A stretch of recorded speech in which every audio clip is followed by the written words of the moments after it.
This is Anne LePan of Shooting Star Astrology with the astrological forecast for today, Friday, December 26th.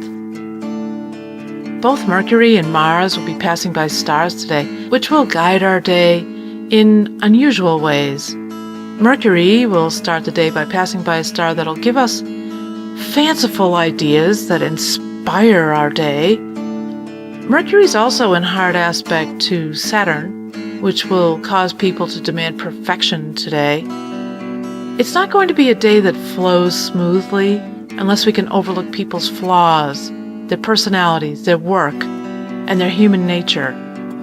Meanwhile, the Mars transit will direct us to becoming more conscious of our environments. We'll want to take action to make our surroundings more suitable spaces to get things accomplished. The word of the day is compromise. Progress today by taking sure steps while moving forward securely. The color of the day is mallard. It's dark blue-green. Think more clearly and react more responsibly wearing something in the color of the mallard duck. Tomorrow's color will be turbo yellow. This is Anne LePan reminding you that astrology offers guidance, but only you make your own choices. Enjoy the day.